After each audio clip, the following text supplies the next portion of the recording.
जब भी आप किसी होम लोन के लिए अप्लाई करते हैं तो सबसे पहले सिविल स्कोर की बात आती है। दरअसल सिविल स्कोर लोन लेने के लिए एक इम्पॉर्टेंट पैरामीटर होता है जिससे ये पता चलता है कि आपको लोन मिलेगा या नहीं मिलेगा। खास तौर पे जब आपको होम लोन लेना है, बिजनेस लोन लेना है, क्रेडिट कार्ड लोन लेना है या कार लोन लेना है, उस समय सिविल स्कोर एक इम्पॉर्टेंट रोल प्ले करता है। नमस्कार, मैं मुकेश कुमार स्वागत करता हूं आपके अपने channel Sanvi real estate private limited पे। घर से ही मिलेगा यहीं।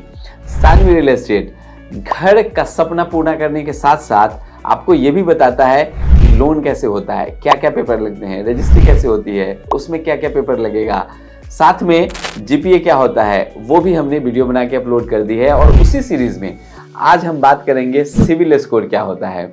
सिविल स्कोर एक ऐसा स्कोर होता है जैसे आप कोई गेम खेलते हैं, उसमें आपके अच्छे परफॉर्मेंस के लिए आपको नंबर मिलता है जिससे एक स्कोर बनता है।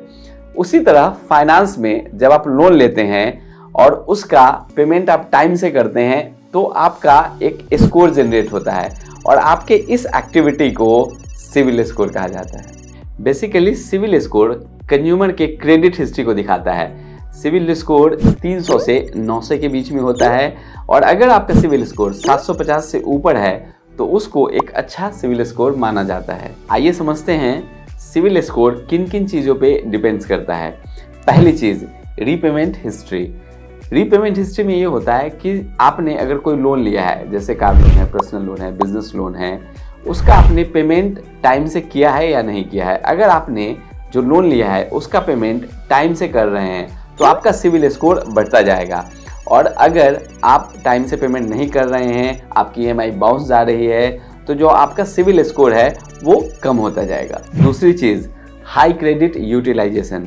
अगर आप क्रेडिट कार्ड का मैक्सिमम यूज़ करते हैं तो आपका सिविल स्कोर कम हो जाएगा। एग्जाम्पल से समझते हैं। सपोज करिए आपने एक क्रेडिट कार्ड ले रखा है जिसकी लिमिट 1 लाख है, लेकिन आप उसका 90%, 95%, 80% आप उसको यूज़ कर लेते हैं और वो रेगुलर आप यूज़ कर रहे हैं, उस केस में आपका सिविल स्कोर कम हो जाता है।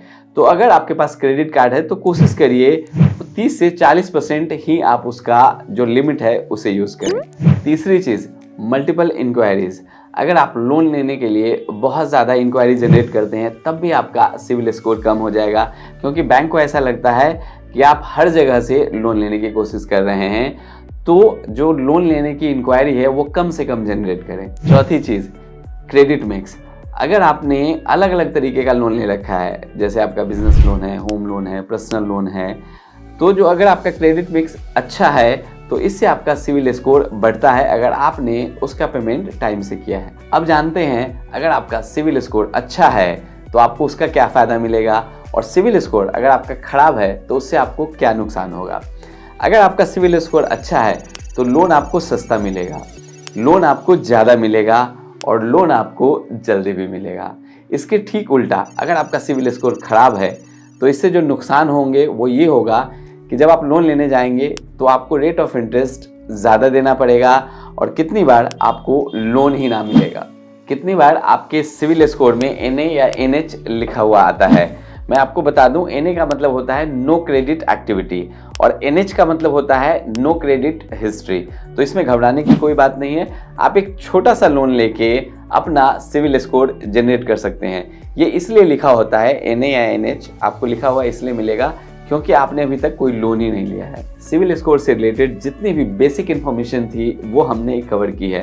अगर आपको ये वीडियो पसंद आया है तो अपने फैमिली मेंबर, फ्रेंड्स से शेयर ज़रूर करें और अगली वीडियो आप किस टॉपिक पे देखना चाहते हैं नीचे कमेंट करके ज़रूर बताएं। धन्यवाद।